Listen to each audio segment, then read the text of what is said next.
हिस्सा तीसरे बूढ़े का, जिसके साथ एक खच्चर था। तीसरे बूढ़े ने कहना शुरू किया, हे दैत्य सम्राट, यह खच्चर मेरी पत्नी है। मैं व्यापारी था। एक बार मैं व्यापार के लिए परदेश गया।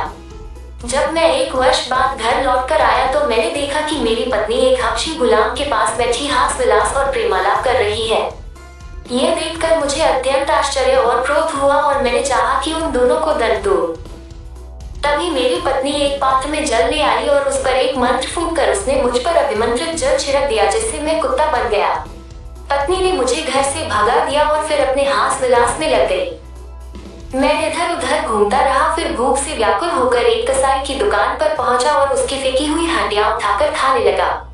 कुछ दिन तक मैं ऐसा ही करता रहा। फिर एक दिन कसाई के साथ उसके घर जा पहुंचा। कसाई की पुत्री मुझे देखकर अंदर चली गई और बहुत देर तक बाहर नहीं निकली। कसाई ने कहा, तू अंदर क्या कर रही है, बाहर क्यों नहीं आती? लड़की बोली, मैं अपरिचित पुरुष के सामने कैसे जाऊं? कसाई ने इधर उधर देखकर कहा कि यहाँ तो कोई अपरिचित पुरुष नहीं दिखाई देता, तू किस पुरुष की बात कर रही है? लड़की ने कहा, यह कुत्ता जो तुम्हारे साथ घर में आया है, तुम्हें इसकी कहानी मालूम नहीं है। यह आदमी है, इसकी पत्नी जादू करने में पारंगत है। उसी ने मंत्र शक्ति से इसे कुत्ता बना दिया है। अगर तुम्हें इस बात पर विश्वास न हो, मैं तुरंत ही इसे मनुष्य बनाकर दिखा सकती हूँ। कसाई बोला, भगवान के लिए सो ही कर, तू इसे मनुष्य बना दे ताकि यह लोग परलोक दोनों का धन संचित करे। यह सुनकर वह लड़की एक पात्र में जल लेकर अंदर से आई और जल को अभिमंत्रित करके मुझ पर छिड़का और बोली, तू इस देह को छोड़ दे और अपने पूर्व रूप में आ जा। उसके इतना कहते ही मैं दोबारा मनुष्य के रूप में आ गया और लड़की फिर पर्दे के अंदर चली गई। मैंने उसके उपकार से अभिभूल होकर कहा, हे भाग्यवती, तूने मेरा जो उपकार किया है उससे तुझे लोक परलोक का सतत सुख प्राप्त हो।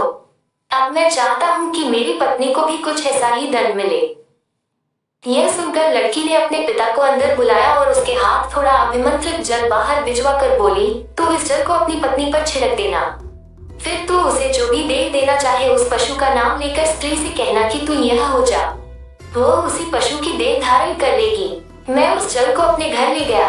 उस समय मेरी पत्नी सो रही थी। इससे मुझे काम करने का अच्छा मौका मिल गया। मैंने अभिमंत्रित जल के कई छींटे उसके मुंह पर मारे और कहा, तू स्त्री की देह छोड़कर खच्चर बन जा। वो खच्चर बन गई और तब से मैं इसी रूप में अपने साथ लिए घूमता हूँ।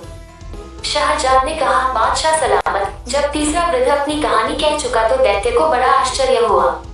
उसने खच्चर से पूछा कि क्या यह बात सच है जो यह बूढ़ा कहता है? खच्चर ने सिर हिलाकर संकेत दिया कि बात सच्ची है।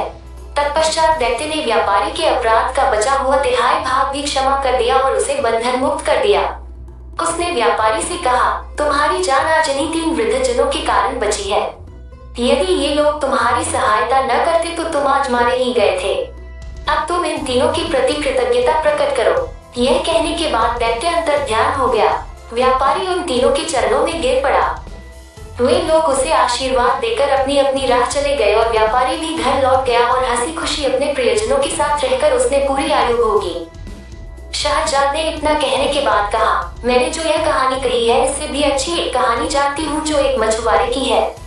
बादशाह ने इस पर कुछ नहीं कहा, लेकिन दुनियाजात बोली, बहन अभी तो कुछ रात बाकी है, तुम मछुआरे की कहानी भी शुरू कर दो। मुझे आशा है कि बादशाह सलामत उस कहानी को सुनकर भी प्रसन्न होंगे।